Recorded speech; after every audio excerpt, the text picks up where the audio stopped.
Yeah, let's call the meeting to order. Good evening. This is a meeting of the San Francisco Urban Forestry Council. The date is Tuesday, February 24th. The time is 6:10 p.m. Please note that the ringing and use of cell phones, pagers, and similar devices is prohibited. Please be advised that the chair may order the removal from the meeting room of anyone using a phone or similar device. Public comment will be available for each item on the agenda. For comments on matters that are not on the agenda, there will be an opportunity for general public comment. Participants who wish to comment will be asked to come forward one by one and address the council. Each speaker will be allowed 3 minutes to speak. Alternatively, members of the public may submit public comment by email to environment@sfgov.org. Comments submitted via email will be forwarded to the council members and will be included as part of the official file. I will now call roll. Chair Lachin, Aye. Vice Chair Xochitl Flores. Here. Antonio Moreno is absent. Member Scanlon is absent. David Moore. Here. Eric Sutera. Here. Ilaria Salvadori. Here. Joshua Clip. Here. Carla Nagy is absent. Lou Stringer. Here. Lucas Jones. Here. Morgan Vice Favel. Here. Pam Nagel. Here. And Spencer Putter is absent. We have a quorum. Fabulous. Thank you very much. Next item, please. Next item is item 2, Chair's welcome and land acknowledgement. Welcome, everybody. I especially want to welcome our newest member, Eric, from the San Francisco PUC, and we'll give Eric a moment to introduce himself during member announcements, so he has a minute to think about what he wants to say. But I do want to welcome everyone. Thank you all for coming. It is late and potentially stormy. Thank you to our public audience. Great to see people here. And yeah, let's move on to the next part of item 2. Jesus, please. The Urban Forestry Council acknowledges that we occupy the unceded ancestral homeland of the Ramaytush Ohlone peoples, who are the original inhabitants of the San Francisco Peninsula. We wish to pay our respects to the ancestors, elders, and relatives of the Ramaytush community and to affirm their sovereign rights as First Peoples. We honor the Ramaytush Ohlone for their enduring commitment to steward Mother Earth. We recognize that the Ramaytush Ohlone have lived in harmony with nature for millennia, and that to achieve a truly ecologically sustainable future for San Francisco, we must embrace indigenous traditional ecological knowledge in how we care for the city's lands, waters, and all its people. All right, let's open it up to public comment on this item. Are there any members of the public who wish to comment on this item? Item 2, Chair's welcome and land acknowledgement. Seeing none, public comment on this item is closed. Next item, please. Item 3 is adoption of minutes of the January 23, 2026 Urban Forestry Council meeting. For the members, please see the minutes starting on page 3. I'll give everybody a minute to read the minutes, and I'm going to begin by thanking Jesus for compiling the minutes. These are rather substantial minutes, so give everybody a second.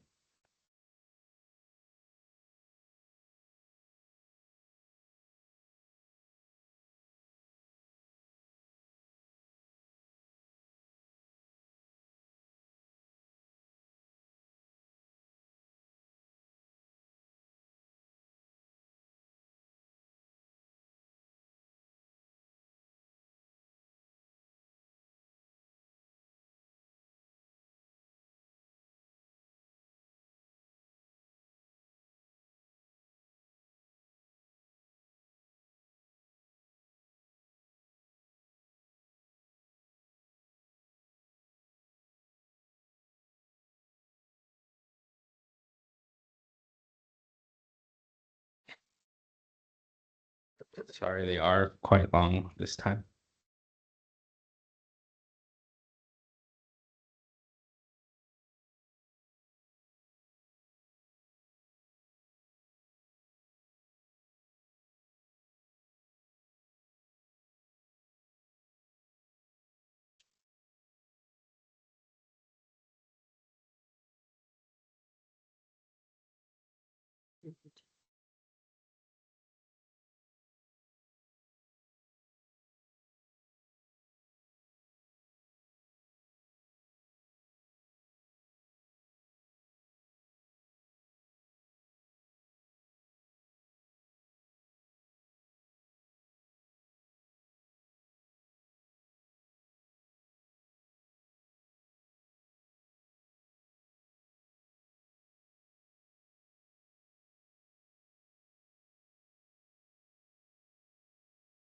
Yeah, I have no comments other than to say that the numbering continues from the previous section, so just everybody be aware that we're starting with number 11. And that's, for a second, I thought, did we really have 21 items last time? No. Oh, Um, yeah, that's just Not a formatting problem. of It's not a problem. It's just for a moment, I thought, I know it was a long meeting, but yeah, yes, please. I noticed in the bottom of page 6 of the packet, where it's talking about adopting the resolution, it has me as in aye and as abstained, but I was definitely aye. Yeah, sorry about that. I'll make that edit. Good point. Thank you. Thank you.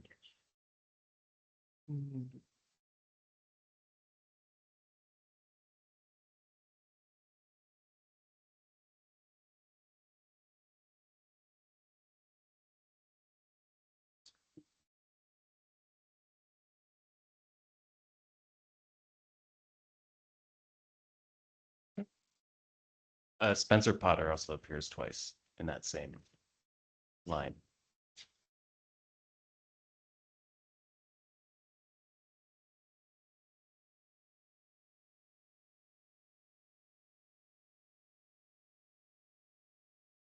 Definitely abstained. Thank you, Lucas. Yeah, that's important. Okay. 1, 2, 3, 4.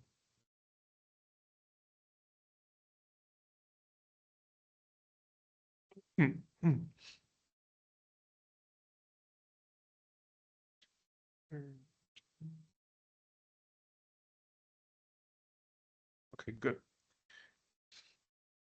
Okay, terrific. Well,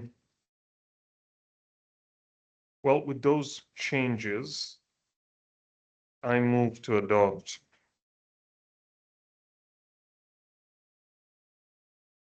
So we're making sure that the votes are reflected accurately. But other than that, okay, so I move.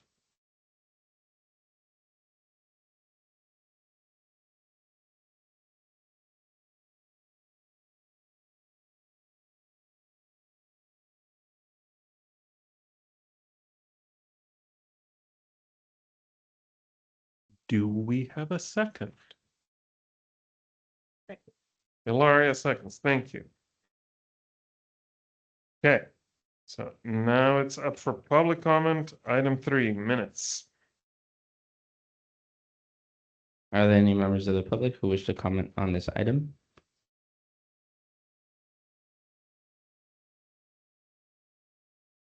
Seeing none, public comment on this item is closed. Wonderful. Next item. Oh, no, Oh, yeah. I'm sorry. Wonderful. Hearing no public comment. Jesus, please call the roll. Chair Lachin, Aye. Member Xochitl Flores, Aye. Member Moore, Aye. Member Sutera, Aye. Member Salvadori, Aye. Member Clip, Aye. Member Stringer, Aye. Member Jones, Aye. Member Vice Favel, Aye. Member Nagel. Aye. And the motion passes. Wonderful. Next item, please. Next item is item 4, general public comment. Members of the public may address the council on matters that are within the council's jurisdiction and are not on today's agenda. Are there any members of the public who wish to comment on this item?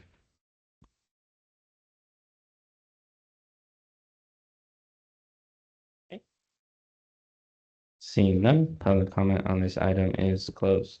Wonderful. Next item, please. Okay.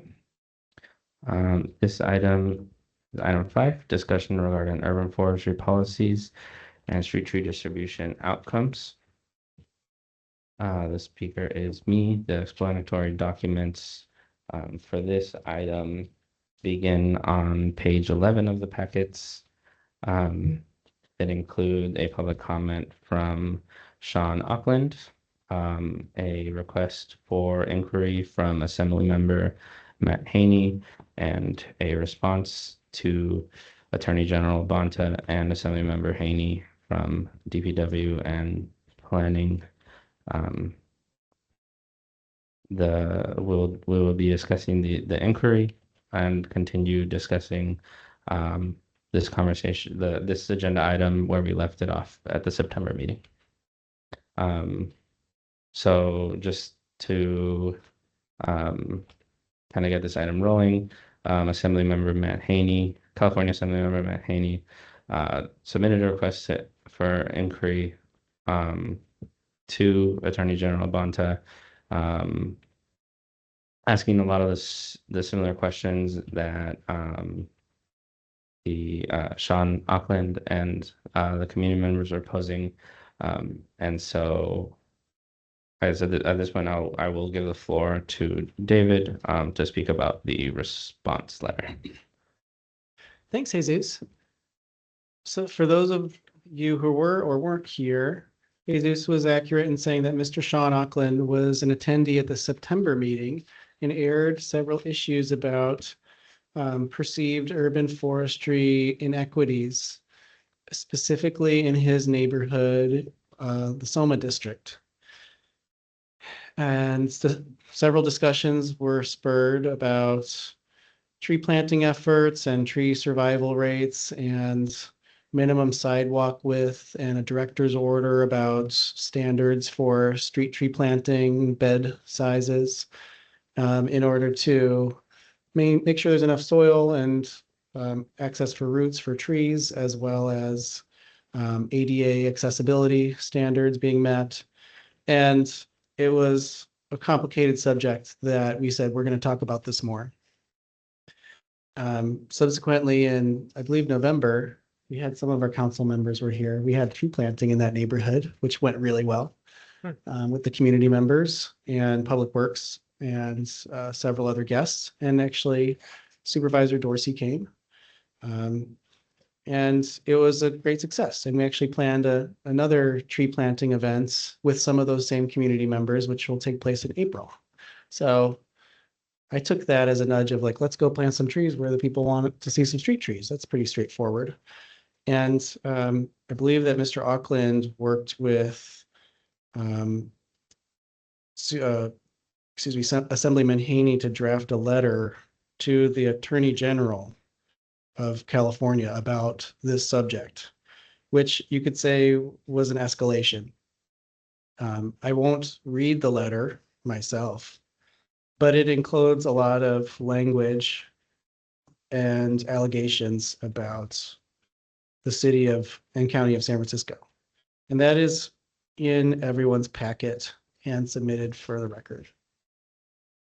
When things escalate to this level, it's no longer a David Moore issue to resolve at the council level, but it required a collaboration between the directors of Public Works and Planning under council to respond to these allegations. And that is published in a letter, which was delivered to the original letter writer and the Attorney General in cooperation with other city staff. And it articulates the type of tree planting efforts that are underway, past grant applications and awards for urban forestry, includes some maps showing where funds are spent for the sake of transparency, and there's a lot of fact checking involved.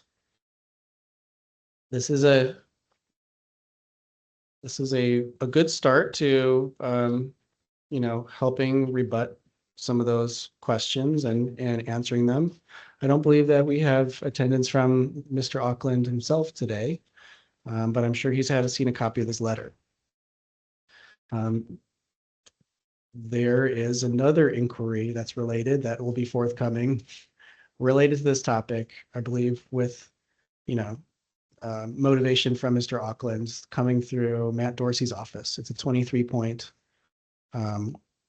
letter of inquiry directed towards Public Works, and a formal response to that is currently underway. So I don't know if Jesus, this letter warrants reading. It is very detailed. If you would like me to read it into the record, or if you would like to make a comment yourself about this. I think it's in the packet. I think it's worth having folks take a minute to read it if they haven't yet read it. So yeah, since it's in the packet, I think it's part of the record of today's meeting. But I'll give folks a minute to read it and then we can start discussion there and then pick up on the next steps of the last meeting after that. Thank you.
Not true. That's just to put it in there.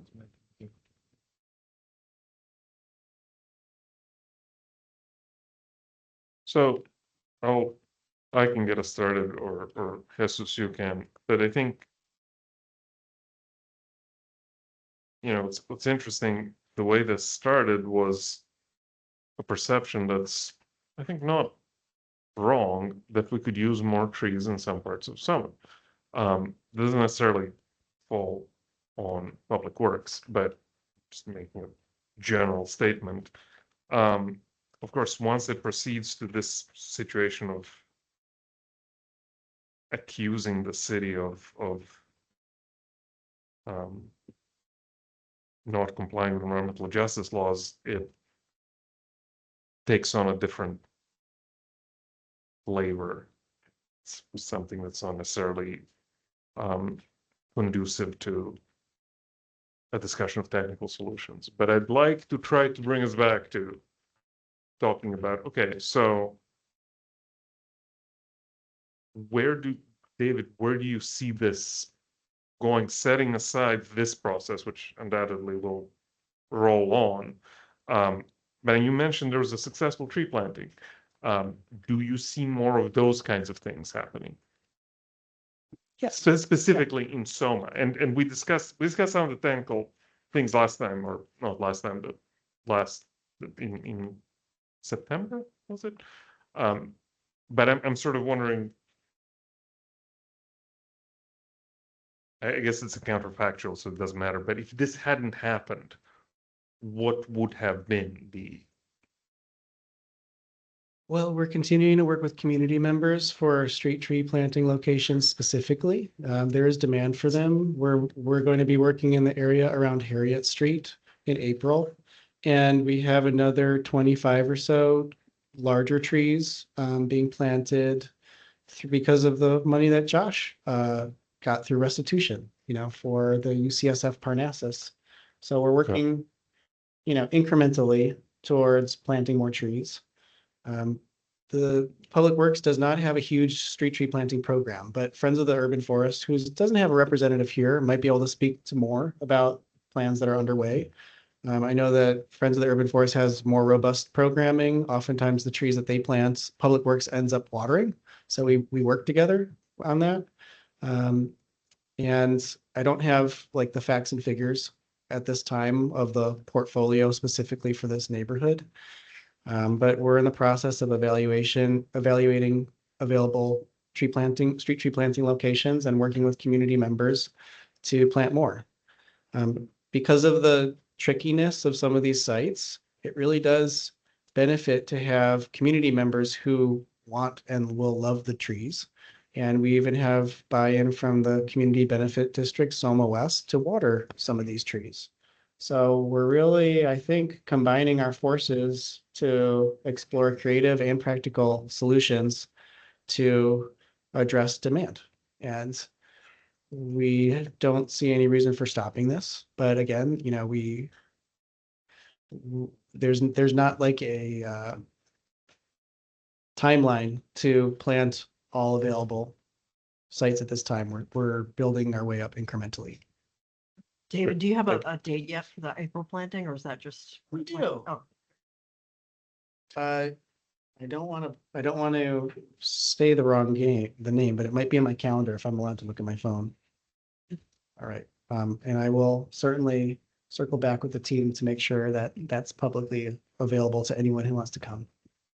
Which planting? I have a questions. So I'm sorry. Because I was not there the last time. So you just say what the UCSF tree bonuses, are they scheduled to be planted? Can you repeat You that? said the UCSF tree were scheduled to be planted. I'm sorry, but I heard that. So I haven't heard from, No, he was just saying, you remember when we did the, we had to move to the location, to a new location. Now it was like, yeah.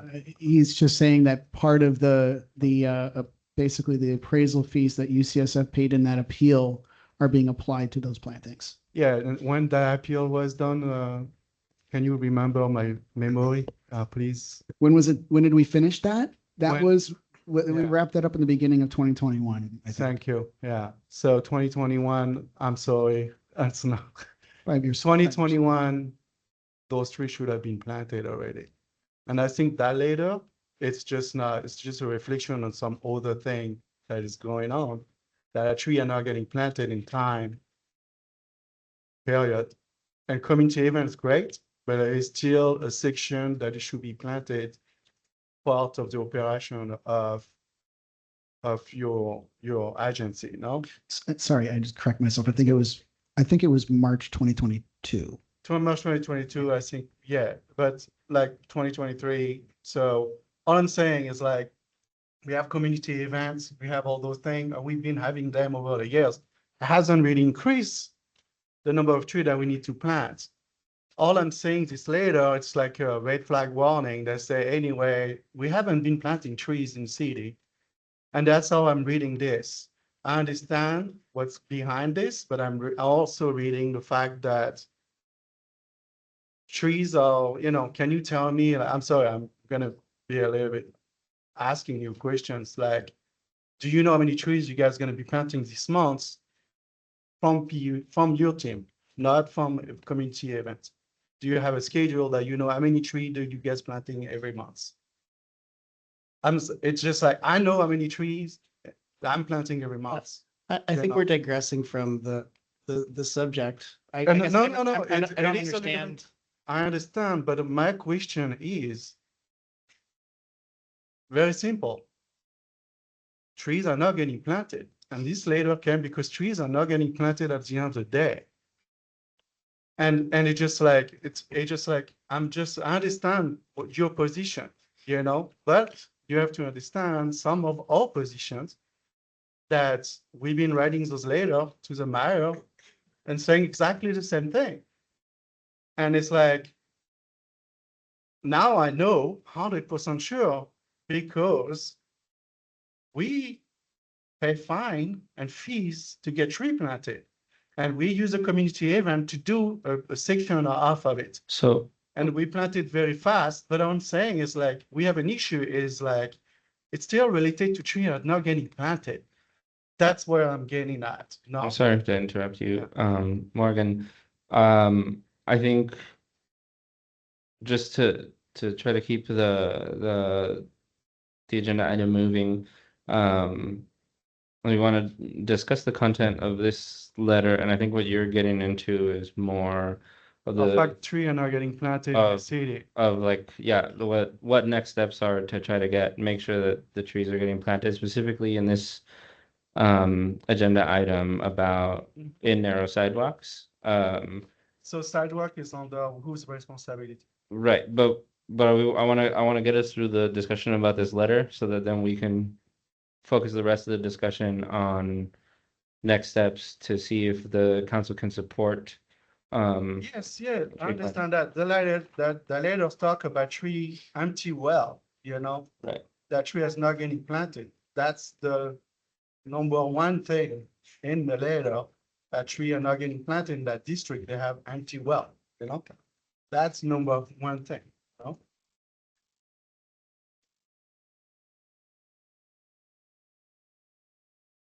That's just my opinions, no? Everybody is welcome to have their own opinions, no? So. I do Right. have I a, think what ends up being a lot of the discussion that we had at the last meeting and in the DPW and planning's department's letter, and please correct me if I'm wrong, but that is not that trees have not been being planted across the city. It ends up being more that there have been priority neighborhoods that have gotten a bulk of the trees that have been planted since 2017, particularly on the southeast. And there is mapping and grant applications that justify those site selections. And what came out of some of the discussion in the last meeting, sorry, I haven't finished reading the entire letter from DPW myself, but there's the issue, especially in the Soma West neighborhood, that without a larger like construction projects, it's hard to get trees planted in that, and a lot of the funding that we have is specifically for tree planting and not expanding basins and all of that in the way that they would need. So I hear what you're saying, Morgan. I want to like make sure that we are continue rolling on that. Some of the points that you're making, I'm interested in exploring. But I just want to make sure that we can move forward through this item kind of all on the same page. I'll stop talking now in case members have further discussion. Thank you. can I just ask a clarifying question? Were you saying that DPW doesn't have a street tree planting program and that you're mostly partnering with Friends of Urban Forest and community partnerships? We have a That accurate? limited street tree planting program that's not fully funded or funded for the long term.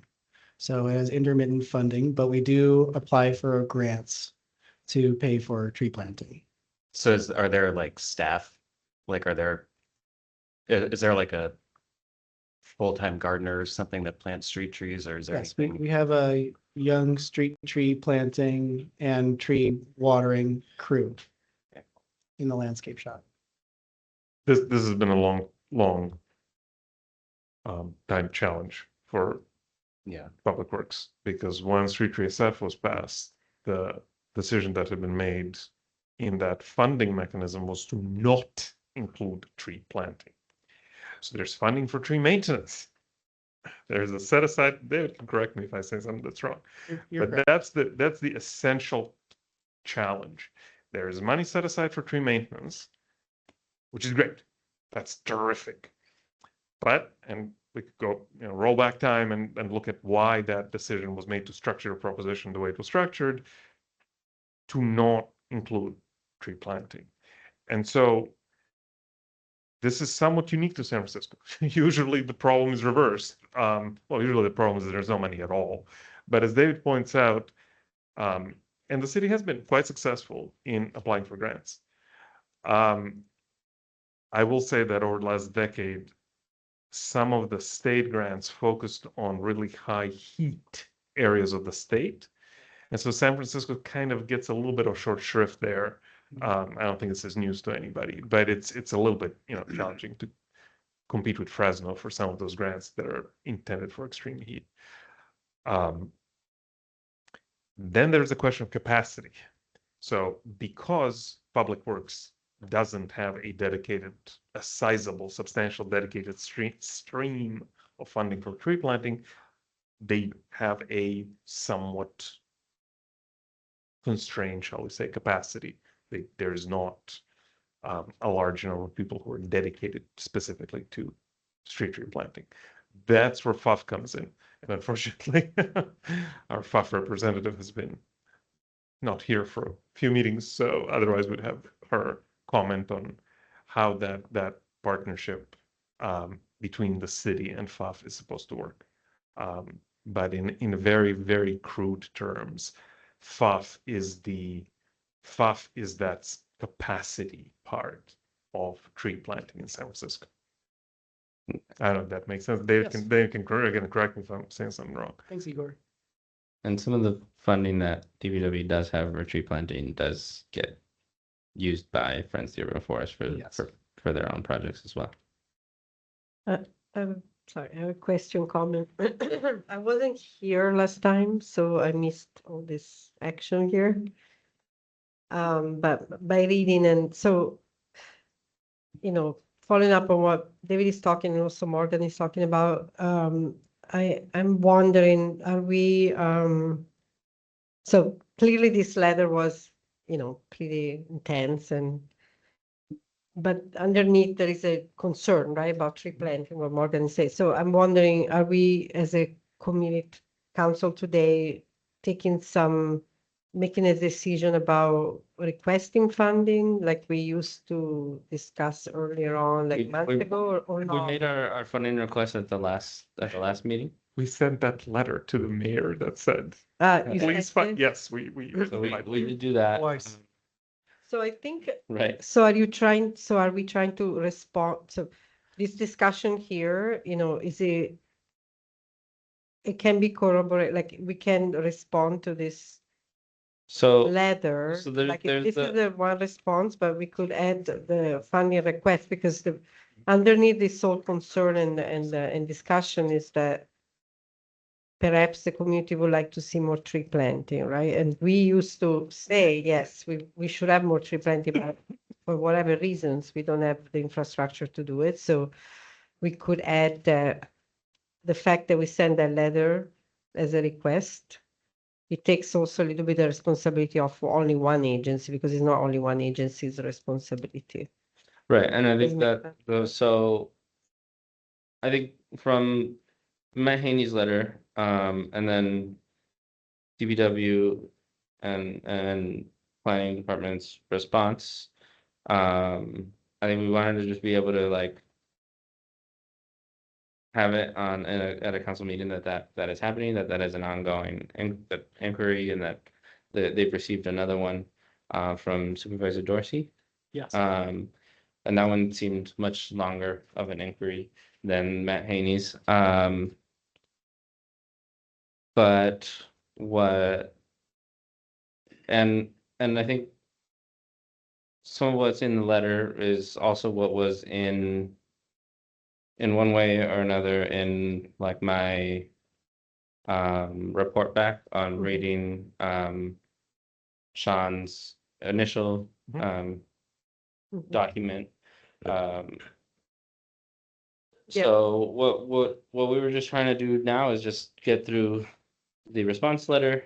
If there's any questions from the council, to clarify anything there, and then from there move forward, knowing that the Department of Public Works has been working with that community to try to get more trees in the ground there, doing pilot projects, and identifying solutions like tree watering to help advance tree planting in the neighborhood, considering everything we talked about at the last meeting, that like grant funding sometimes limits the way that it can be used for tree planting, the like biological needs of trees, like actually being met when planting in these neighborhoods, like the realities of maybe needing to do structural soil, and so on and so forth. So I think the there's what's going on in these inquiries. There's what David is working on with the community there. And then for discussion here, I think is how can we support further tree planting? And one of the kind of hanging issues from the September meeting was, I think from the discussion that we had then, we weren't particularly in agreement with the resolution that Sean had himself proposed to entirely change or remove the director's order, and build out a different policy. But I think there was still interest from many of the council members to discuss the issue of exceptions to that policy, to find a way to make sure that there was a clearer pathway to getting the exception. So I think that's something we can explore today. And then there are a few other kind of resolution or next steps that we could discuss from that past meeting, but that's where we had left off. But Go ahead. just so Of course. okay, sounds good. I think, this response here, I didn't work on this response. Some my colleagues in the EJ framework did that, but I think it's a great response. It's very high level still, so I can see how the community could come back with more inquiries. So I think a way to respond, it's not denying this, it's just adding to this a couple of things. As I was saying, one is, yes, perhaps there's the amendment that we're talking about, some variation on that, if that's what the council thinks is a good idea. But I also think it can be turned around if the supervisor are coming and asking for why the trees are not planted in the district. We could ask back, like we were thinking about sending a letter by supervisorial district and say, this is the status quo. This is what we are working on. If more trees are needed, we need more funding. And so we can push back on the funding. I don't know if that in reality, if we get more funding, if we have a mechanism to really plant all these trees, but I don't know. But I think the original idea was really go after being a bit specific when we ask for funding, so that the city needs to respond, the districts need to respond specifically, not just in general, we need more trees, right? So I think maybe a way to push back on these inquiries is also ask for funding, which I don't think that this response does. This response is explaining why it's not inequitable, which is great, but it doesn't go the step further. So I don't know if the council wants to do that or not. Right. So I'm just I think putting it that, out there as a so just to Refine. restate that we're seeing this response from the departments, and that the council, in addition to this response, could advocate that the More funding, fun- like, Yeah, if you guys more are really, funding. if you guys are really wondering why this isn't happening, right. it's because So it doesn't fall on public works only, because it's kind of deceptive now, the way it's set up. It's like, oh, it's public works, so they're planting trees, it's their fault. Well, it's not. It's kind of a systemic maybe issue in the city that there is not enough funding. And this we've been talking about for many months, right? Yeah, so just put it out there. I don't know what's the action, but just put it out there. yeah. Agree. Yeah, I'd like to get something off my chest, and in my unburdening myself has a point to this agenda item.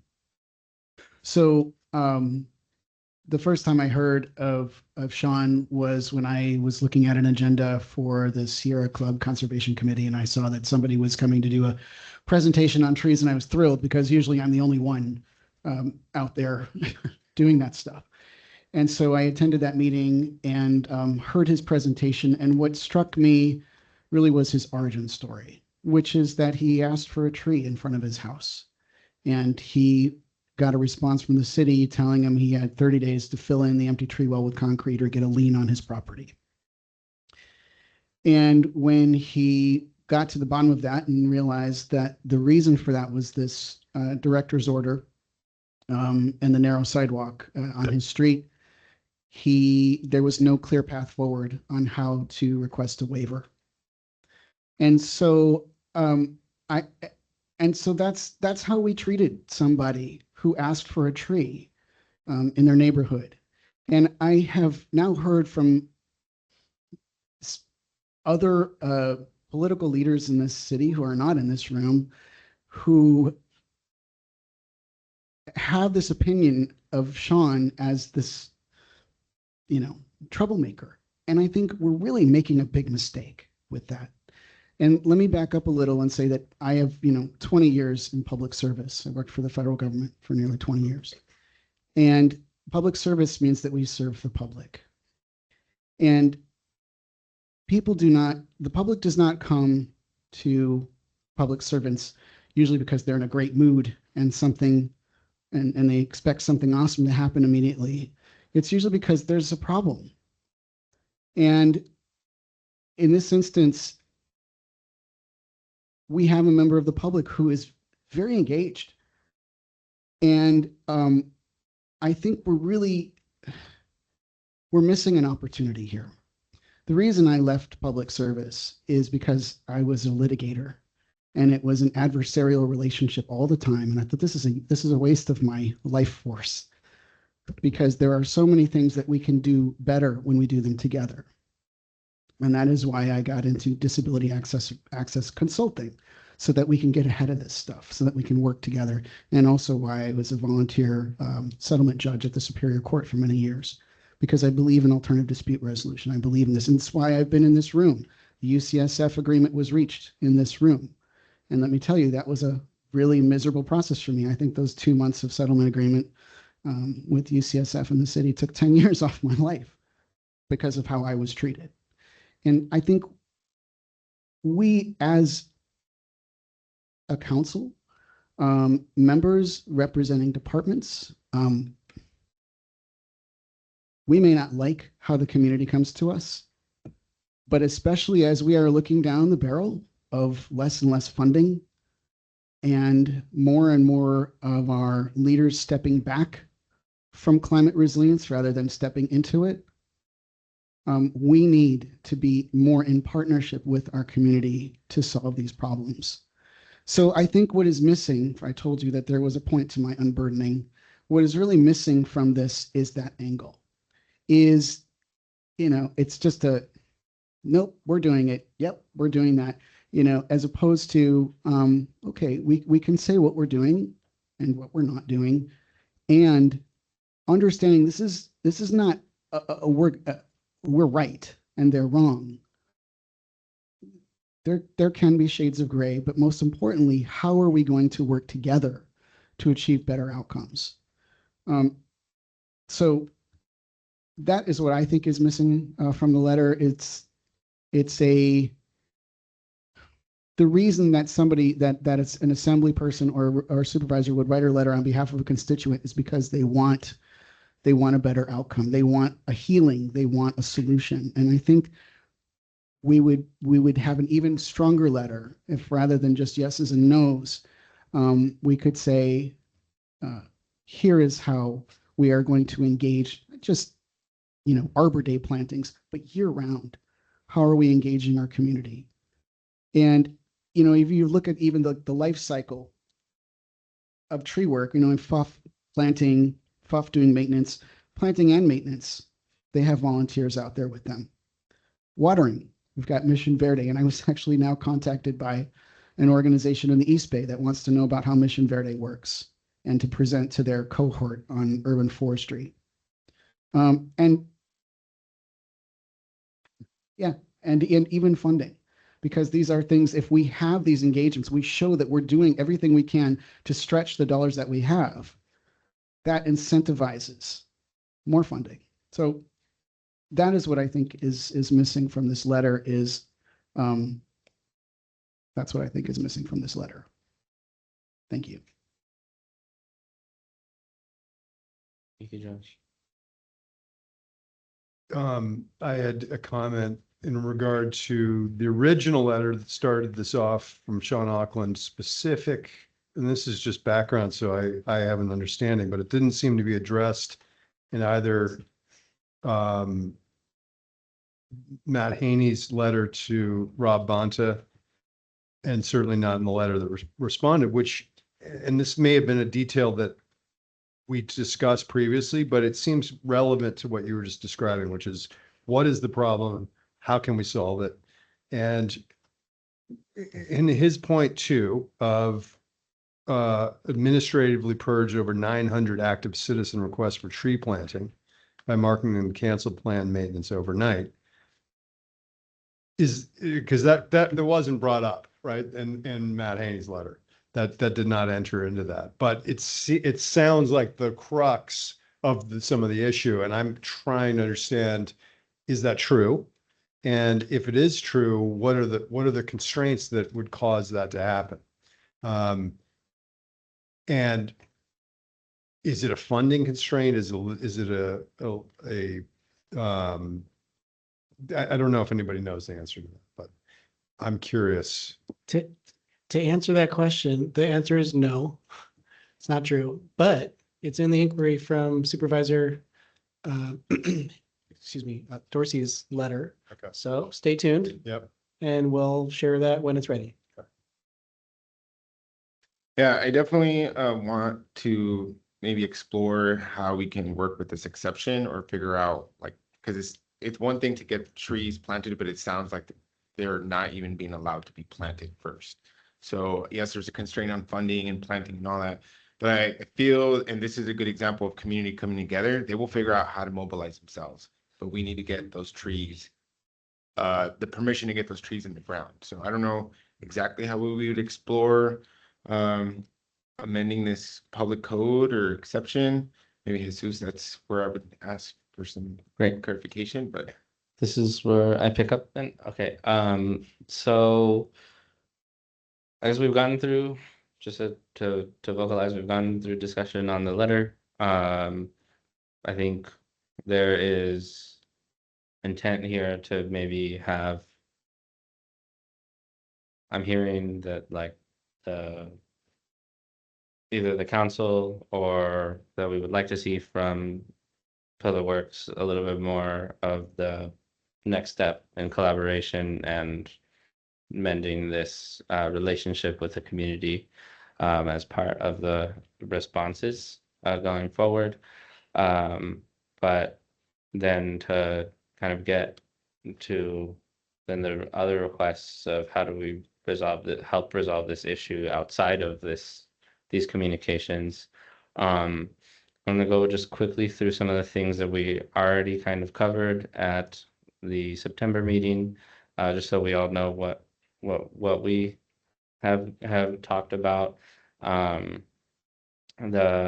this is from September meeting minutes. So the first is increasing canopy in low canopy areas. Particularly narrow sidewalks is challenged by a variety of policy, physical constraints, as well as funding requirements, which makes the planting locations less available.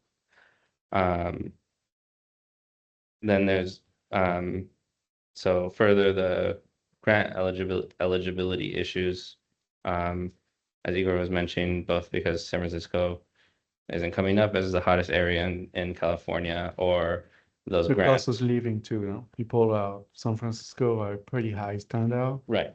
you know, in tax bracket, we'll say. So, you know, a lot of the grants won't work in San Francisco, but Right. some specific area will work. Along with those same grants, having explicit notes in them, like the CAL FIRE grant, that it's not for structural changes around the tree basins. And so then we're recognizing this problem that we need to find solution that is like science-based, equitable. And what we finally came to were 3 discussion areas. The first being around the public works order, needing to find that balance of biological realities with policy that does not create an automatic barrier for the narrow sidewalks.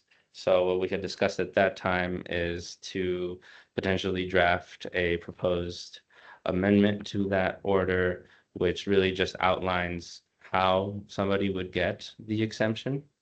So it's not just exemptions that DPW can give, but how somebody would come about getting that exemption. The second area of discussion being a longer term discussion about a tree equity ordinance, which would have a variety of components. I think there's a lot of groundwork already laid out in this urban forest master plan for that, but could be updated with newer data, and both from canopy mapping and now that we have an environmental justice communities map that has been put together. And then the third area of discussion is identifying low-hanging fruit for being able to plant more immediately and have more visible impact. Potentially what came up in that meeting, container trees, integrating trees into new developments.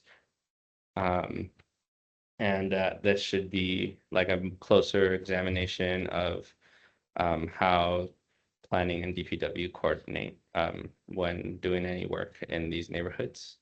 So that's the 3. How can we support the public works order in a way that feels more equitable for the communities that are specifically asking of us to examine that. A long-term conversation about a tree equity ordinance, and how do we address low-hanging fruit so we can act on planting trees in those neighborhoods sooner than later. That's my spiel. We can open for discussion. I don't want to, I'm looking at David, but I'm also looking at Josh in the sense of the low-hanging fruit. I think is something that the department is looking at. Correct me if I'm wrong. I thought that was something DPW was looking at. Yeah, let's look at where we could plant, and these are those community events. Maybe there's a more diplomatic way of saying it, but this is sites that are actually plantable now. Am I wrong about that? You're correct. Okay. The thing that Josh mentioned, which is this is the wrong way to engage with the public, and what we're missing is the way forward, something to offer to a member of the public who came to engage with the problem that is in our wheelhouse. So I think this idea of drafting a process for obtaining an exemption, if that's unclear, if that's set up in a way where it's not even obvious that you can do that, is that something we can take on? Or is that something Public Works is already working on? Or is it someone else who should take that on? I mean, well, when we talked about that, I think it was going to be me, Ilaria, David, and Lucas who were going to do that. And that hasn't happened. So, I think that's another one of those, like, how do we show the community how do we honor what they come to us with, that we have acknowledged is a real problem? 5 months later, and we're still not having a conversation about it. I think about the development thing. So that was before the proposed amendments to the street tree laws, which would essentially give the developer a choice to pay the in lieu fee or plant a tree. So are we still talking about that? Or because I'm pretty sure we know where that's going to go. If you're a developer, you're going to pay the in lieu fee. So that's not a way that we're going to get trees from them anymore, right? Am I wrong? No, I think you're right, but I'm trying to stick to. I guess I'm trying to focus us onto one thing. Oh, I know. I was just talking about 2 and 3 since I had the mic. Yeah. No, I'm specifically not addressing the tree policy and the easy situations. I've sort of punted the easy situations over to low-hanging fruit, to public works, and said, okay, this is the community engagement in some tree planting situations where this is doable now. Okay. Yeah. What could the council do? And it sounds to me, correct me if I'm wrong, this idea of looking at the process for obtaining exemptions and maybe formalizing that somehow so that Well, yeah, and I think like and including examples of where community engagement has worked and worked year round, right? And I think again, I'm representing today. You know, Mission Verde is probably the biggest example of that, and you know, in the south of Market, this is a model that would work because it's flat. So I'm saying that including politicians almost love nothing more. Like, okay, you can send them a letter and says, no, that's wrong. Yes, that's right. But to say, we really appreciate our constituents for bringing this to our attention, and we are committed to working and partnering with them to improve the state of our urban canopy. I mean, I'm a politician. I love to see that because now I know my leadership is happy, my people are happy, everyone's working together toward this common goal. So that's what I'm saying is I think that the waiver or the exemption process is part of that. Yes, that's a way of saying, okay, we hear you, community, and we're making this adjustment. And building community engagement in here as a response to making sure we are planting our trees equitably. Okay. I'm not disagreeing with you at all. Okay. I'm just asking, what would you say our next step should be? Amend the letter to include those things. Well, but it's not our letter. But it's here in front of us and we're having this conversation. I'm just telling you what I think. It's not my letter. I know, but we're talking about it as a council. So. Okay, that's a fair. I didn't really think we were looking at the letter in that way. I thought we were looking at the letter in a as the city's response to the. I see. I see. It sounds like there's see your another point. letter coming, right? I mean, It's right, gonna be many there's layers. an opportunity to deal with it in that context. Yeah. For the Dorsey response. Yes. Well, while I love hearing everyone's perspective on this from the outside looking in, you know, I'm here to listen. Our inspection team is at 50% staffing. We just had our manager for the inspection team retire. And when these situations take on a life of their own and become a fiasco, it's a pretty significant investment of staff time. So though we wish we were out there doing God's work, planting trees and doing the things that actually make us really joyful, we're dealing with this. And like the pile on of like more and more pressure and inquiries and allegations, like only builds the deficit for the work that everyone wants. So I wouldn't come in the way of anyone sharing their thoughts about what the council should recommend to Public Works, but like revising a policy is not like a, you know, touching up the paint in the corner. Like you have to kind of holistically look at the entire thing. And that's a whole process of itself and has to go through several iterations and vetting of stakeholders and, you know, the community and staff expertise. So like, we're not talking about a light lift here when we're talking about revising a policy. Now, are we due for that? Yeah, I think that we're due, but we're due for a lot of things right now. So I can't say what the Director of Public Works priorities are in rank order, you know, with all the competing priorities that are happening right now. But I can acknowledge that there is demand for trees and there's demand for clarity and that we want our trees redesigned, our streets redesigned to have trees, but these are not light lifts. So I can't commit to any sort of changing to a director's policy because I am outranked by the director who's not here to speak for herself. I'm wondering, I like that idea of the short term versus long term because as you're saying, David, the long term, all these policy changes, amendments, they're both takes long time. Needs to be buy-in by millions of people, as we all know, blah, blah.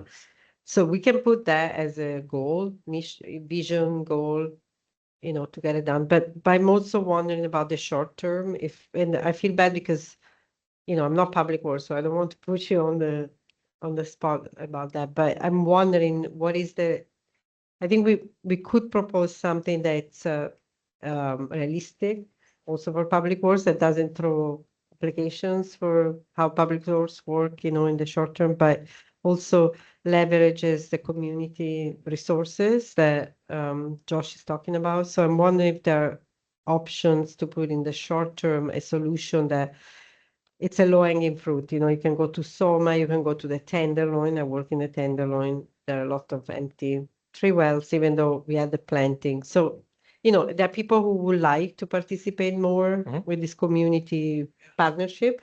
And so I'm wondering if it's not just to talk about fluff, it's more thinking about a realistic low-hanging fruit in the short term that can lead to a larger conversation in the medium long term. Yeah. And so I'm wondering, because it is hard for the public to engage because, things are not set up that way necessarily, so when you're talking about year round, I think it's one of the missing things. How do people engage year round? Say that you miss the planting once a year, what do you do next? So I'm wondering if we could just put something around that in response, so we show an intention, collaboration. Yes. And I don't know how to do it because I'm not a public works, so I can't speak for it, Yeah, and I agree with you, Ilaria and Josh, about finding the signal in the noise and responding to it. And that's kind of where the conversation starts. Like, that's exactly what we're doing. So I actually take in Josh's insights and his recommendations and community members, and we meet with them pretty frequently.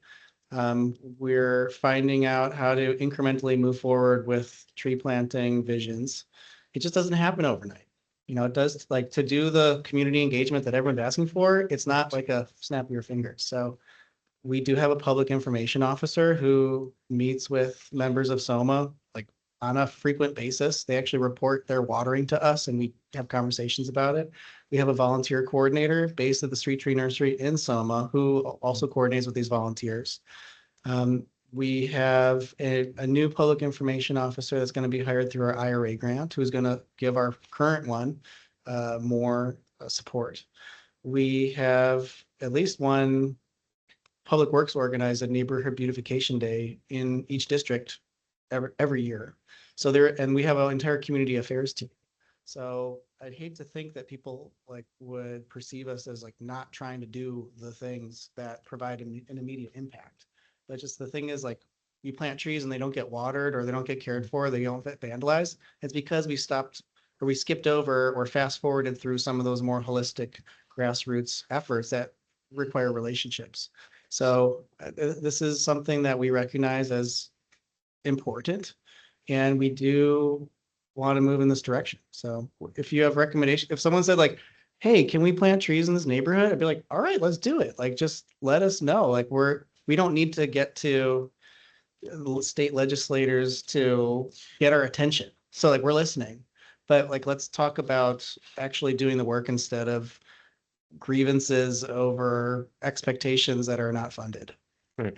Okay. I got to push back on that a little bit. I mean, I think we've been having this discussion for 5 or 6 months and it's gone nowhere. I'm more speaking as a member of the public right now than a member of this committee, but this feels very representative of just sorry for the assumption, but I think I'm one of the younger people in the room. But this just feels hey, you're not going to get a tree canopy in your life. It's just way easier for the government to bypass you. I don't know what my role is in this letter, but I can't really get behind it at all. I don't see any accountability being taken. And as a member of the public, I, kind of agree with where Sean's coming from and with his frustrations, and that I walk past empty tree wells every day and I don't see change and I don't see results. And now I'm hearing oh, these things take time and it's already taken years. And so I'm a little bit, it's feeling kind of a circular conversation to me, where I think we've put ideas of how we can amend this. But, you know, I'm also like, I'm seeing like in this letter, point 4, that it's talking about the $18.5 million that's been secured. But it doesn't say anywhere that like, oh, that's only for maintenance, it's not for tree planting. And so if I'm No, looking at this is for tree planting. These are okay, even better than like, where are the trees, you know, if that money started rolling in 2022. So, I'm just not satisfied. Like, I'm looking on the outside and being like, yeah, man, give me a job at DPW. Like, we can, like, I can try to help solve this problem, but like, I don't really see any real progress Alright. that we've made. And I'm starting to get frustrated, just like hearing us talking in circles and not offering, like, next time Sean comes to a meeting and just like lays into us all for not really doing anything, like, I would like to offer him something, honestly, instead of just, Okay. hey, we'll get to this. so. Sorry, I apologize. No, I'm with you. When Sean approached us first, that was my feeling as well. I'm not going to tell you that Soma is overflowing with trees. It is not. So, Josh and Lucas, what would you suggest we do? And I'm still looking at this thing, this process for obtaining exemptions. If that is a way for us to get started here, understand this is not something public works is going to tomorrow just sign off on. Oh, yep, perfect. Another perfect recommendation from UFC. But would this move us forward? It looks like Jesus has something to say about this before I answer that. So just a note. So like the letter that is presented in the packet, that's complete, that's been sent. Right.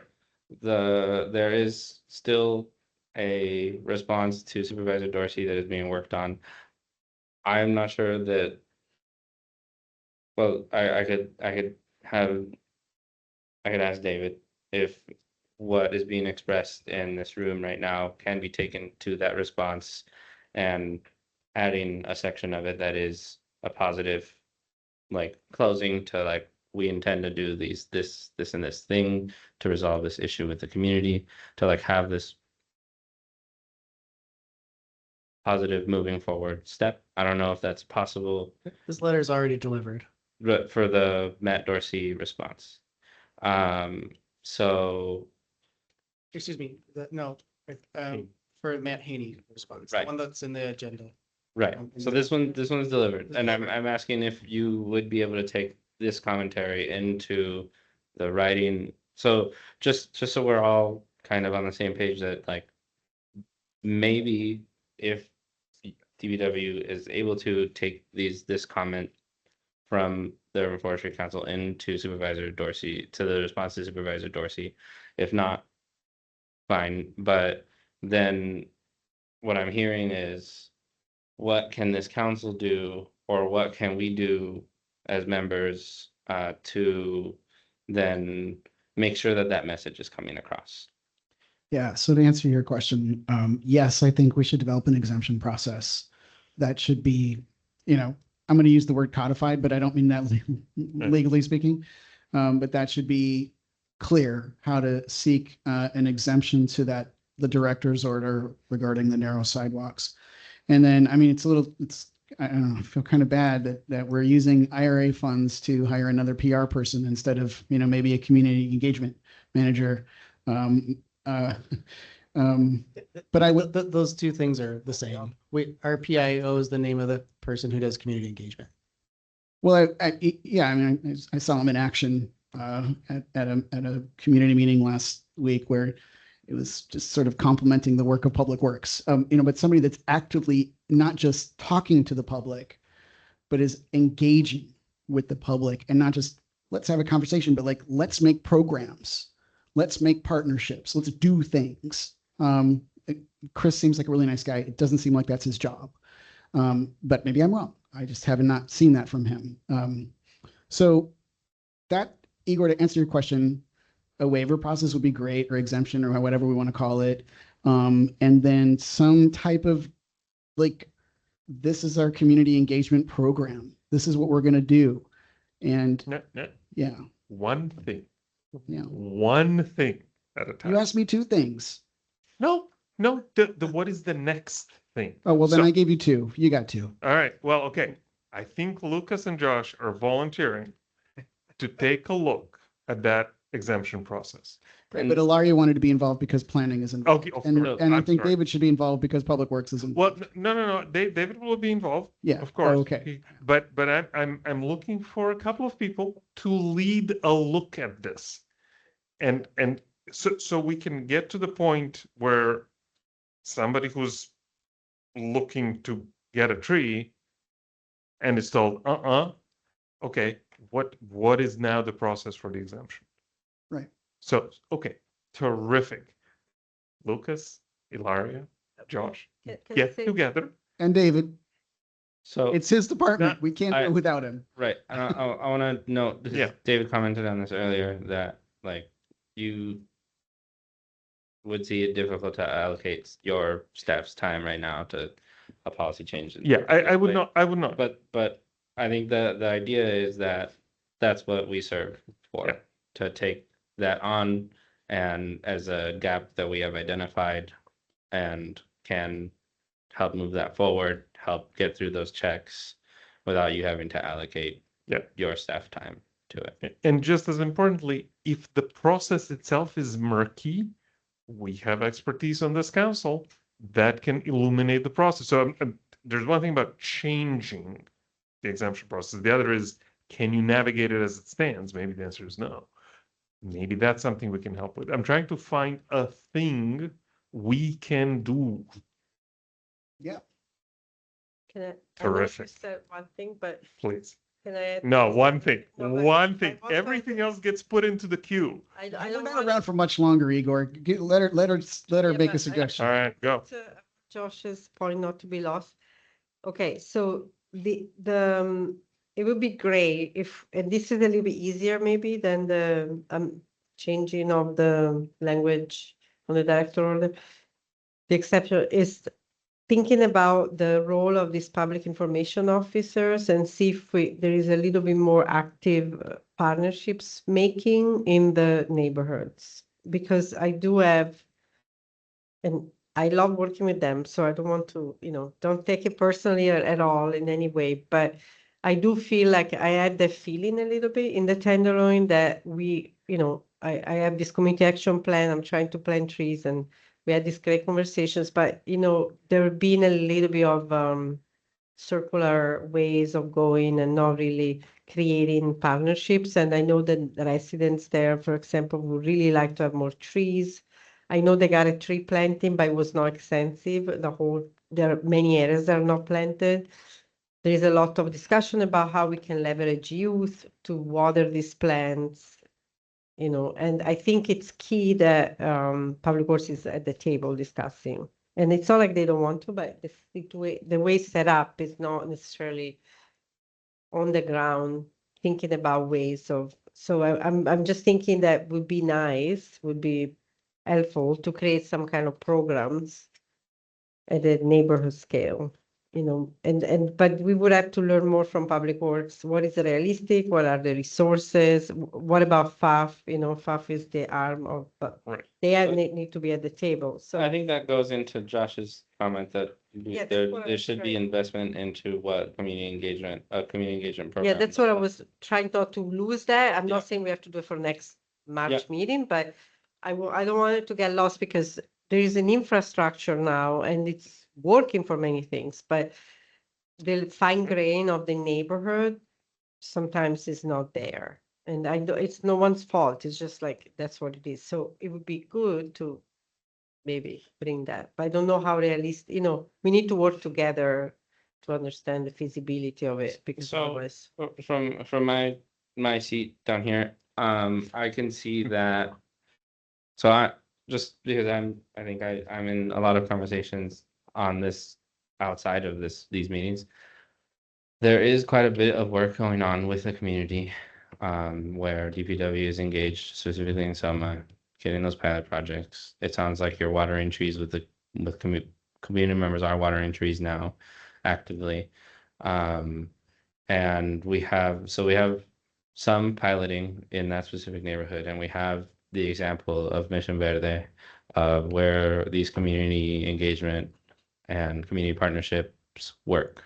So, and I think it has come to this council before that we should find a way to make those kinds of relationships more actively sought out, because they seem to be coming from moments of issue between the community and the departments. So how do we have a process by which those partnerships are identified, and, you know, nurtured? So maybe we can hear more expansively on what is already going on in Soma,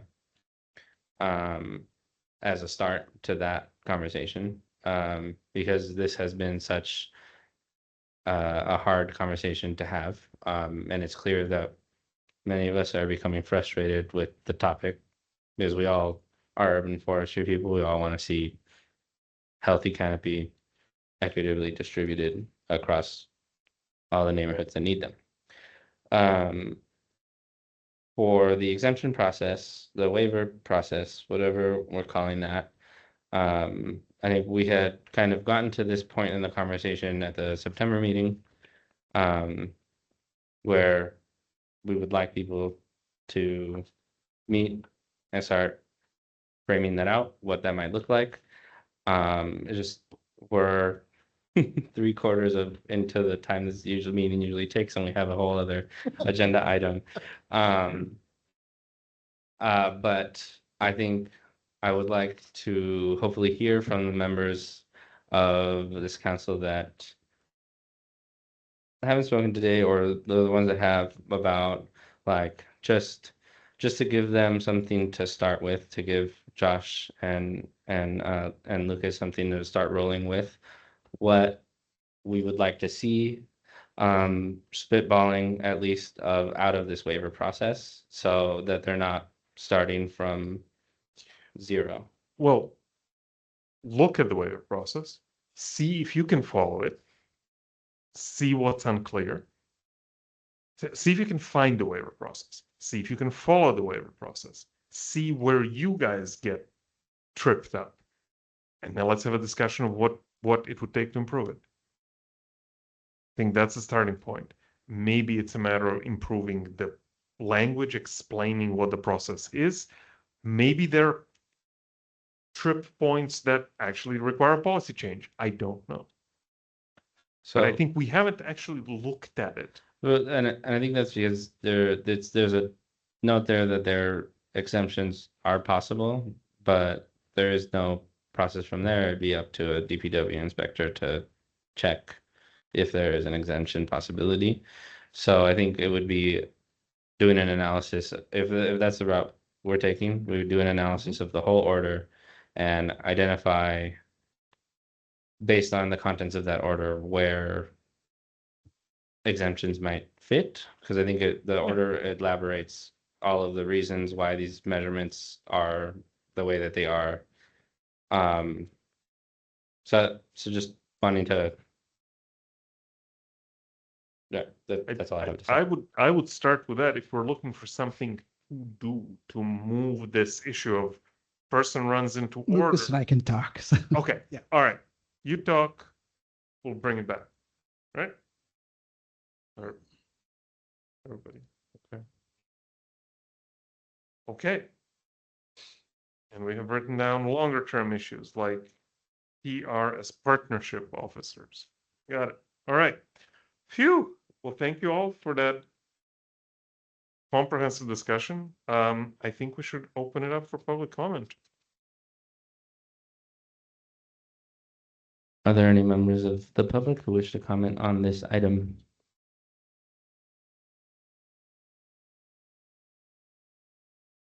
Seeing none, public comment on this item is closed. Great. Thank you very much. Next item, please. All right. Next item is item 6, discussion and possible action regarding the future of collaborative urban forestry in San Francisco. I am the speaker for this item. The 2 explanatory documents are the 2 versions of the resolution. Those begin on page 31 of your packets. One, so I want to frame this discussion a bit. So version 1 of the resolution that starts on page 31. And then Igor, I think it starts a couple of pages after that in yours. Is the one we've discussed now at 2 meetings. At the last meeting, after the edits presented, we weren't able to pass that resolution. So in the event that today we still did not have a quorum of members that could vote an affirmative to that resolution, we had prepared a second resolution, one which acknowledges that the structure may be changing of a lot of how our city is going to be managing not only ours duties, but the duties of a lot of other commissions. So I'll read where the last 3 statements, which are the most substantively changed. So that is on page 38 at the bottom, starting on line 20. Whereas the Urban Forestry Council recognizes that city governance evolves and that regardless of institutional structure, the need for collaborative, science-based, equitable urban forest stewardship remains essential to achieving San Francisco's climate and public health goals. Now, therefore, be it resolved that the Urban Forestry Council acknowledges the potential dissolution or restructuring of the council and affirms that the collaborative relationships, technical expertise, and interagency partnerships developed through its work will continue to advance urban forest stewardship, policy coordination, public engagement, and implementation of the Climate Action Plan and Urban Forest Plan, regardless of institutional configuration. And be it further resolved that the Urban Forestry Council encourages the Board of Supervisors, Mayor, relevant commissions, and departments to ensure that any governance transition maintains cross-agency coordination, transparency, public participation, and technical expertise in urban forest policy and management. So thankfully, it seems like today we have a quorum of members that can vote positively in support of version 1.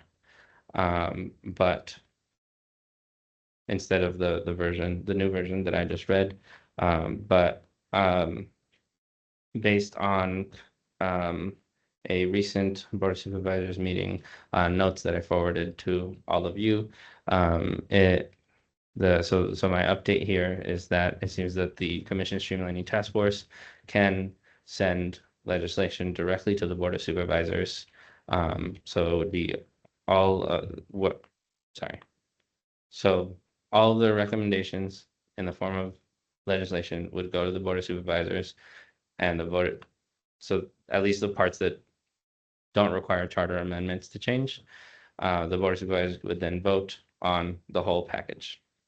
And it would take a 2/3 vote against that entire package for the Board of Supervisors to block it.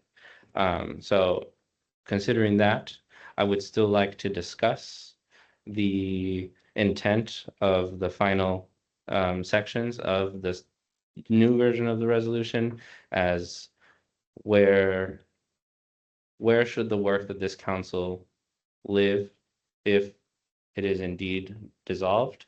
But if we're all in agreement, I would hope that we are able to motion to pass the original version of the resolution.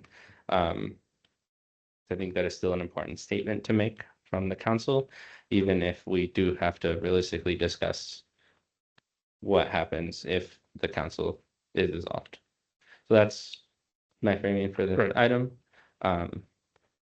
So thank you very much, Jesus. Thank you for drafting both of those resolutions. So what we're going to do is this. We're going to vote on the first version of the resolution, which recommends the preservation of the Urban Forestry Council.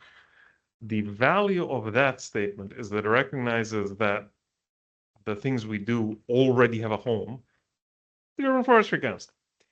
What Jesus, however, pointed out is that this was at least news to me, that the way the mechanics of this Commission Streamlining Task Force are working out is that the Board of Supervisors will not have to take an affirmative vote to adopt the recommendations.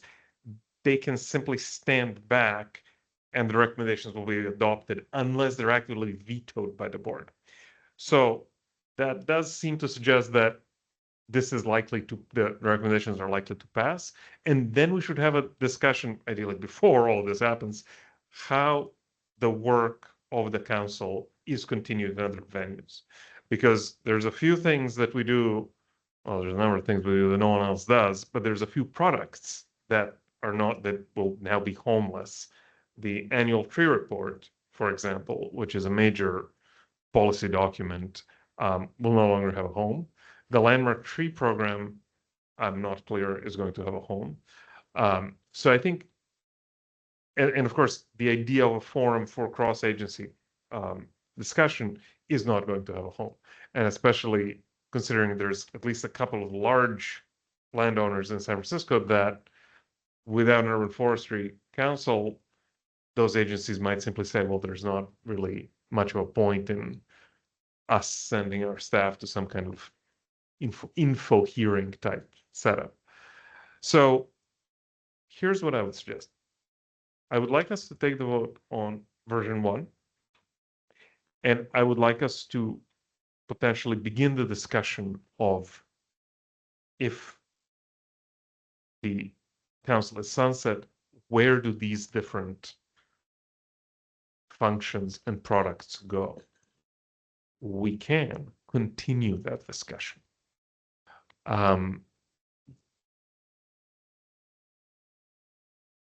Do we need to move or do we discuss first? This is one of those. We can, if there's further discussion about the resolutions, we can, but you can move to Let's adopt. let's move the first. I would like to move to approve version 1 of the resolution. I'll second that. Okay, so happy to have. Does everybody understand what we're doing? We're doing sort of two things that are related but are a little bit separate, which is we are going to vote on version 1, but we're then also going to say, well, should things not come out the way our resolution would like them to come out, where do our processes and our products go? Excuse me, it's version 1, the one that ends on page 35? 31. It ends on 35. Yeah. Okay. Yes. So Eric, the biggest differences are really the substantive difference is the 3 final. Well, it's the final whereas and resolved in the new version, right? I read that. Thank you. Yeah, that's the key. And the version 2, which we're not voting on, essentially says, well, okay, so we would like to encourage these functions to continue. I think our role or part of our role is to be a little more specific and say, okay, where do they go? So we have a motion. We have a motion. We have a second. Can I ask a clarifying question? Please. So the reason we would be voting on this and not the second is what?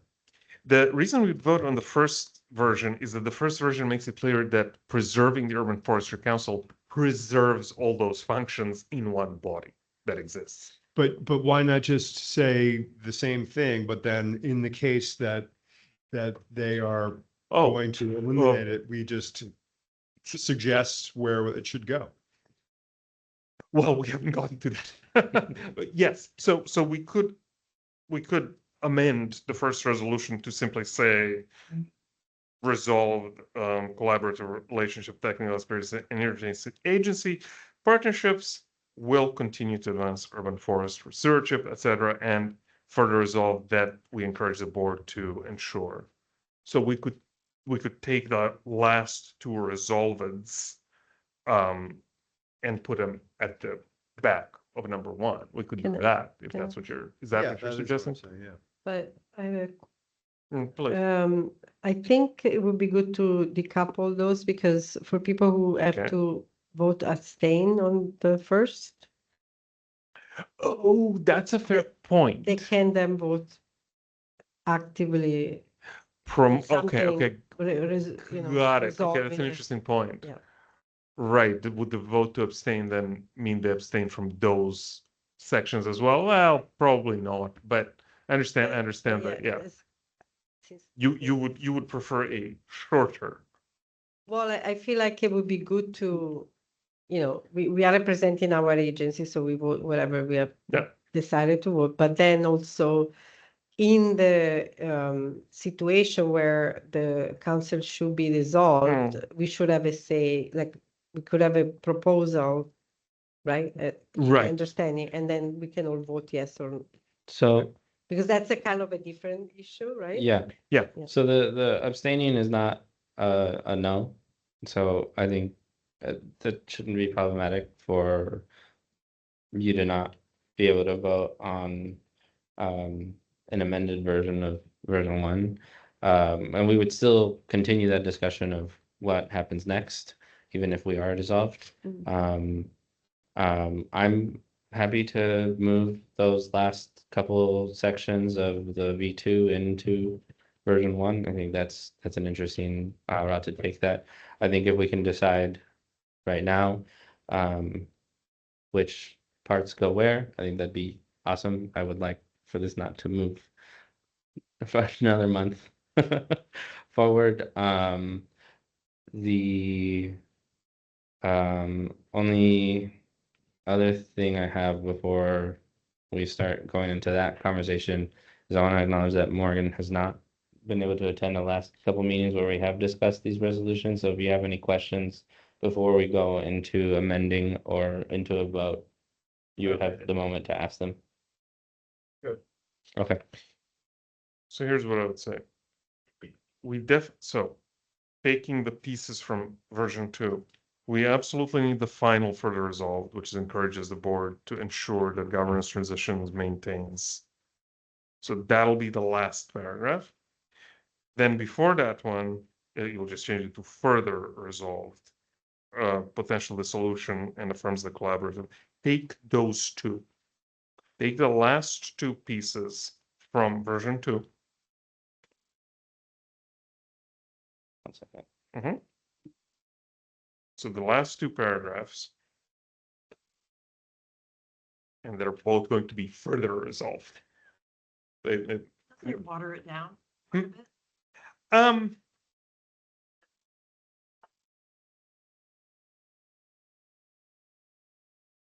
It's kind of like saying, go ahead, get rid of us. We're not going to stop doing what we're doing.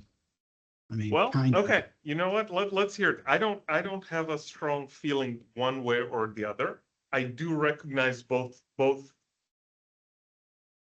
people have a strong feeling one way or the other? I really don't.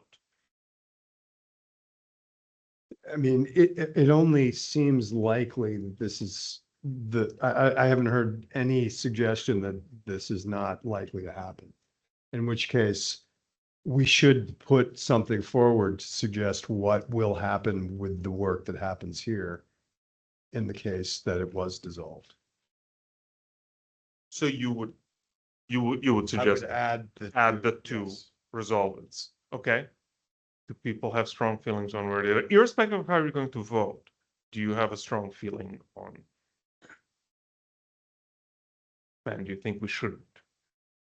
I just think it's existential. Do we want to continue the council and advocate for it? Yeah, I do see that point. The idea of, well, we have a body, we should preserve that body.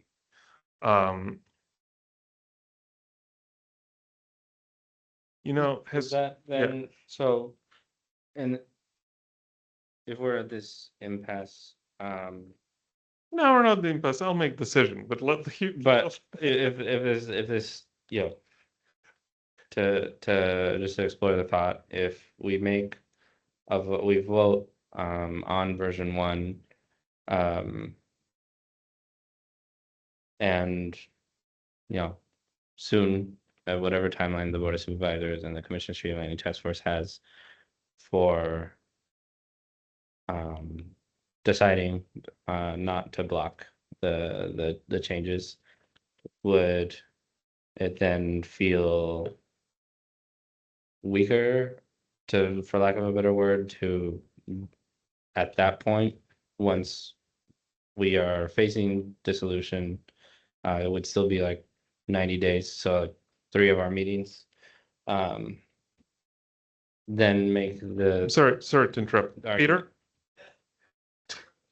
I know, I just wanted to thank you since you're here public. I just wanted to publicly thank you for all the work you've done for the council and for all your support. Thank you. Appreciate it. Can I make a suggestion? It feels like the writing is a little bit on the wall for us. So why don't we give it a really good shot and say, nope, don't get rid of us. And then when we are pass a resolution, a public document that will be forever enshrined in the history of public records, saying that we will continue the work. What if we separate it? I think so. 1, then 2. Okay. Yeah, I think we'll go with that. So we're voting on resolution version number 1 as it's written here. So we'll just give Jesus a minute to strike out the edits we just asked him to make it. Second, no, good, we're good. Okay. Anyone else want to? No. All right. Let's open it up to public comment. Are there any members of the public who wish to comment on this item? Seeing none, public comment on this item is closed. Okay. I will now Jesus, call roll. please call the roll. Chair Lachin, Aye. Vice Chair Xochitl Flores, Aye. Antonio Moreno is absent. Member Scanlon is absent. Eric Sutera, Abstain. Member Moore, Aye. Member Salvadori, Abstain. Member Clip. Aye. Member Nagy is absent. Member Stringer, Aye. Member Jones, Aye. Member Vice Favel, Aye. Member Nagel, Aye. and Member Potter is absent. The motion passes. Great. Thank you, Jesus. Thank you all. That's all I'm going to say. Thank you all very much. Let's move on to the next item. Do we want to, I mean, it's late, but do you want to have any further discussion on the potential of next So- steps? Yeah, we do need to bring this back, this issue of, okay, what are our products and where do they go if the Board of Supervisors decides to adopt the ordinance? What we could do, so we don't drag this out too much today, is we could perhaps assign to each member one of the products. Think about what you want to think about. And then let's be in touch with Jesus. So, Landmark Tree program, the annual report, the council as a vehicle for interagency collaboration, council as a vehicle for public input. And this is just on top of my head. You probably have other functions and products from this council that you would like to discuss. So please come prepared to discuss one thing or to lead discussion on one aspect of the council's work.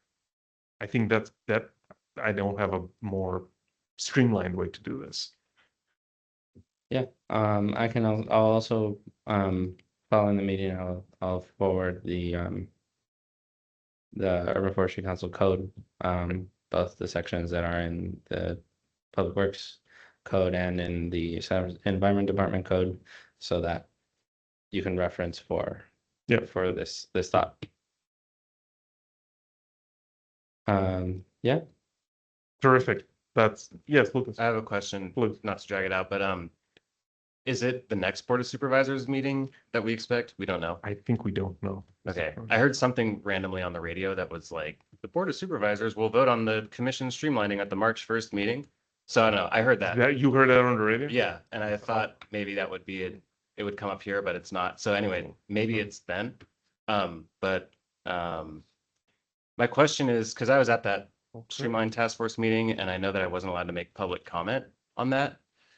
Does anybody here know, like, if it would be an issue for me to make a public comment in the Board of Supervisors meeting as an employee of the city or as a member of this body? Not as an employee of the city. Okay. Citizen, yeah. Well, I mean, but yeah, can I be myself and say like, I'm Resident? a citizen? Yes, same. Yeah, but I feel like, I don't know, look at No, that, but uh, I would coordinate with your agency too, Sure. because. Like that's ask what I them do. directly. I mean, I think you're here to, it's I up mean, to you represent your agency, I mean, on a personal level, you can, but. I think you may receive direction from your agency to be careful about that, but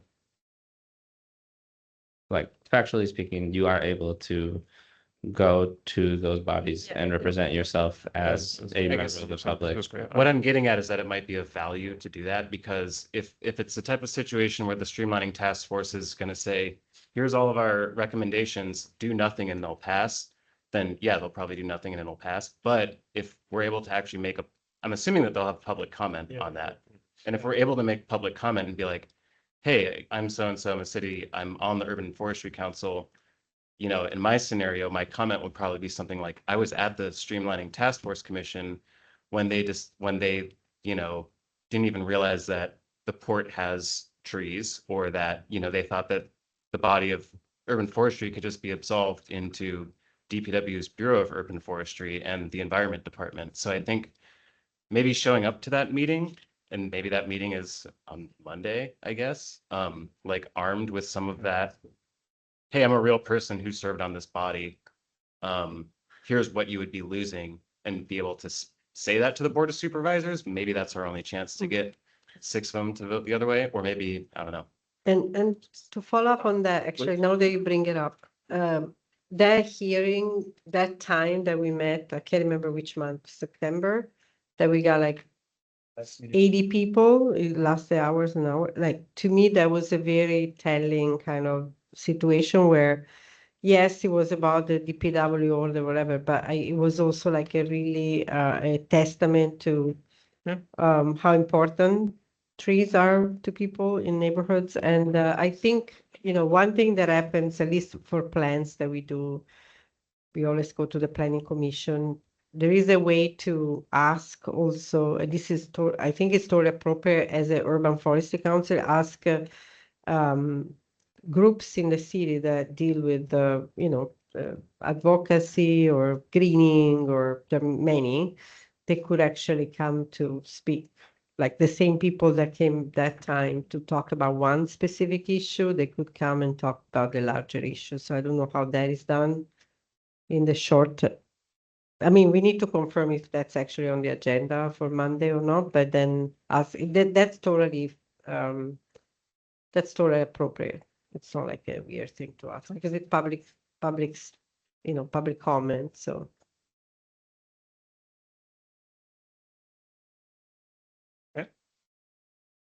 Great idea. Are we ready to move on to our next item? And again, just make sure there's no public comments. Seeing none. Okay. Let us move on to item number 7. Item number 7 is staff report on recent work performed by the Urban Forestry Program on behalf of the Urban Forestry Council. I'm the speaker. So a lot of my time has been spent on these topics, writing resolutions, responding to community members about these same issues. I'm sure David is tired of some of my emails, rehashing the same things that he has to respond to. I also joined, it seems that I'm joining the Urban Canopy Collective, the Bay Area Urban Forestry Council, formerly known as. And I attended their meeting today. And it seems that they intend to do advocacy and to solicit advocacy from all of their membership and mailing list, which is pretty large, and heard from them on other folks that might be interested or not to engage with us about supporting the existence of this Urban Forestry Council. Just want to share that a few of them mentioned that this council is the hope of other cities to have something like our group here. So that felt nice to hear. Also been moving forward with a lot of the climate action plan work, getting into cartography instead of data analysis for a new canopy layer, which should be published alongside of the report, and a draft version is in the draft of the annual report that we have now, or that we should be discussing soon. And I'll leave it there. We want to get y'all home. Great.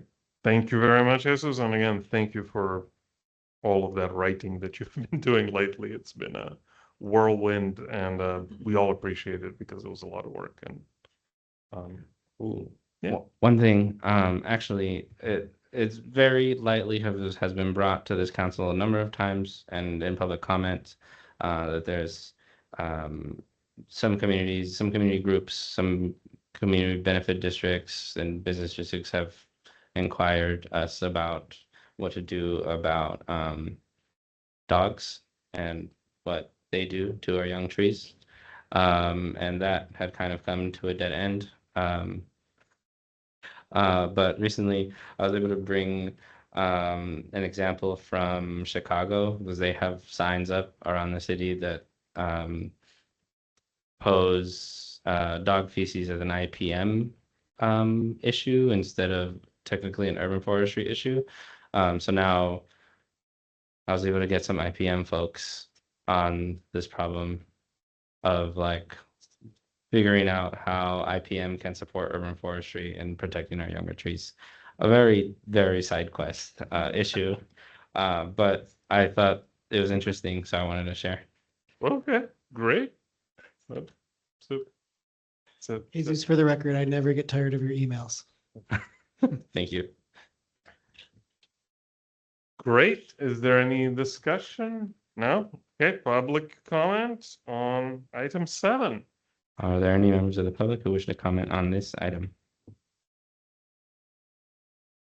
Seeing none, public comment on this item is closed. All right, wonderful. Next item, please. Item 8. The next item is Urban Forestry Council member announcements. Two from the last meeting are still relevant, that the Arbor Day Fair is happening March 14th, and that the Geographers Association is coming up and they're having some focus on urban forestry. Correct. So just those two, I'll add them to the minutes. Yeah. Those were from the last meeting that are still timely. And we have a volunteer event in Soma in April. I just don't have the date in front of me, Pam, but it's in the second half of April on a Saturday. Thank you. It's the April 1. Great. Anyone else? I guess we should let. Yeah, so I wanted to thank everybody on the council. This is my final meeting. Thank you to all my fellow council members. Thank you to Xochitl, who will be chairing the next meeting when you will also be voting on the next Urban Forestry Council chair. I do especially want to thank the Urban Forestry Council staff. This is why I stopped Peter Brasta, who left. He so in order, Mei-Ling Hui, who worked with me to get me on the council, Peter Brasta, who stepped in many times as council staff person, Gordon Matassa, and most of all, Jesus Lozano, who I think I've worked with the longest and who has navigated some of the most challenging situations that this council has faced. And yeah, thank you to Mayors Lee, Breed, and Lurie for their confidence in me. I am, oddly enough, a mayoral appointee. And thank you all for your help and your patience. And I wish the council all success. And I know you will be here next year. So that's all I have. Some form. We'll get you back. Thank you for your leadership. Thank you, Ewer. Thank you. I miss you. Public comment? Seeing none. No public comment. Next item, please. Next item is item 9, new business and future agenda items. As usual, a continuation of today's items, or at least the last three meetings, a continuation of these items. Additionally, at the last meeting, it was requested that bring back a overview of topics that this council has not been able to pick back up over the last few years, to continue those, especially after the dissolution of our committees. There's a number of topics there that have had a lot of work done, and could be picked up here now. There's also, we're hoping that, well, depending on priorities, Rec Park to come present on the Crocker Amazon renovation project, and the annual report, hopefully, unless we want to, at this point, do a 2-year report. But I don't want to go there yet. I would like to publish a regular report. And that's all the ones that I can think of right now. There are a few items that have been requested by the public, but I will include those in the meeting minutes. Okay.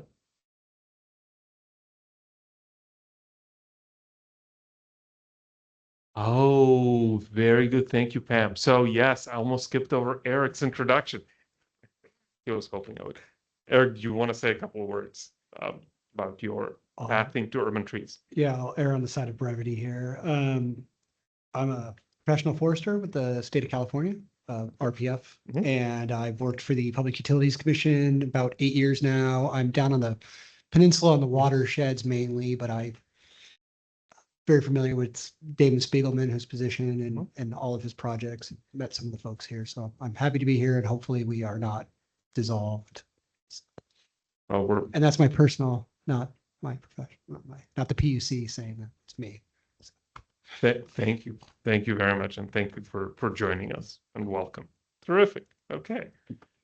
Can I say one thing? Please. Your announcement caught me off guard, so I was a little bit taken by it. But I just want to say what an extraordinary job you've done in the chair that you've been. And you bring incredible brevity to these meetings, even though this is longer. This is where you've facilitated them getting done well. And I just thank you for your even demeanor and everything you've done. So Thank you. Appreciate it.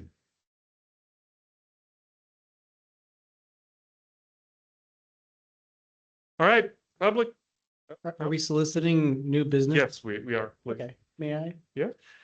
I'd like to recommend a future agenda item of Lou and I had a meeting at the Presidio that was really cool about direct seeding acorns. That's Yes. right. And Okay. it's really his progress to speak of, but we were talking about what could we do to, combine resources, ideas, networks, and abilities amongst the council members to actually have like a little collaboration and projects that we could all engage with and engage with our stakeholders and members of the public. Because that sounds like a pretty productive use of our time and something that we could tout as a tangible accomplishment. But I would love it if Lou, maybe you could just recap the work that you're doing and what you think some opportunities could be on this subject. Sure. Thanks for you coming out. It was nice to see you out there. Just the ongoing work in the Presidio is a combination of native plant restoration as well as reforestation. And some of the things we're trying to figure out is how to get trees established more cheaply. Such that all the things that we've been talking about here. And so what I showed David is a project around Mountain Lake in the Presidio, where we've been direct seeding acorns with cages, because it turns out the gophers eat them if you don't do that. So it's extremely successful. So of all the 100 trees that we cage versus those that we didn't, 98% of them survived versus 2% that did not. So just a little thing that can happen. And then in the context of what David and I were talking about, and the Reimagining San Francisco is trying to promote, is these corridors of connection between open spaces and how we can collaborate on those things. Fantastic. That sounds like a great. Yeah, though I'm new to this council and I'm humbled by all the work that's gone into it in the years before me. I was on the council for the New York State Urban Forestry and was on the executive committee for several years and president for 2 for New York State. And though, we're all experts in our own domain and we have complementary perspectives and we welcome each other's conversation about what the world should be like, we get a lot more traction by doing the work and finding out ways for us to actually do it together and not just talk about the concepts. So if we could have more agenda items that involve hey, how are we going to collab? I think that we would be demonstrating and setting a good example for the movement that we're representing and by actively participating in it. And it's kind of a shame that the announcements of the work that we're actually doing and is just a small slice at the end of the meeting. Oh yeah, and we're doing all these urban forestry things. And it's can we shift that a little bit more in the direction of just being more engaged with each other and our communities that we're claiming to be the spokespeople of? I welcome volunteer presentations. Excellent. Thank you. Thank you, David and Luke. Anyone else for future agenda items? Well, Please. thank you again for your leadership. And since we'll be having an election, should we have nominations now? I Or don't think is it- you need to have nominations now, so at the next meeting, this is my recommendation. You'll want to think about who wants to be considered for position of chair. You can self-nominate, you can nominate someone else, you can certainly just push someone forward, everybody steps back. I would do it that way. But you can also, I think you can communicate with Jesus ahead of time and say, I guess just for all of you, think about whether or not you would like to be chair or vice chair in advance of that meeting, so we can have that discussion then and vote at the end of the discussion item. terrific. Just a question, in the event that the council is dissolved, does anybody have a sense of the timeline in which that would happen? So once they vote against it or don't, we would have an additional 90 days before that goes into effect. So there would still be a few meetings left, even once we knew that it would be dissolved. So it's end of the fiscal year. Probably end of, depends if they're actually going to vote on it next week, then maybe end of the fiscal year. But if it takes them longer than that, I couldn't find the agenda for that, but hopefully a little longer. Got a couple landmark trees in the pipeline. I would love to go out with a few new landmark trees. All right, if there's no other discussion, public comment. Are there any members of the public who wish to comment on this item?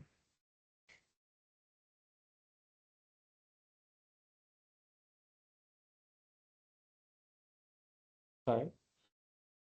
You can come say hi, Jesse. Yeah. Stand up. Stand up and come to the microphone. Yeah. Hi, everybody. My name's Jessie Godfrey. I'm a colleague of Igor's with Cooperative Extension, and I will be joining you all at your next Oh, meeting. Yes. Hopefully, Hoping to get Jesse appointed, Okay. so that we can continue to benefit from Jesse's expertise. Jesse is a tree geneticist and physiologist, and not so I don't do genetics. I'm never, no genetics, just physiology. just physiologist. Yeah, All right. pushing water through sticks. Yeah. So Jesse's expertise is directly relevant to the work of the council, but Jesse's also a former small business owner. So she understands horticulture, gardening, arboriculture, all of the things we deal with. And I think Jesse would be a fabulous addition to council. So we'll do our best. Thank you, Igor. Nice to meet you. Welcome to the party.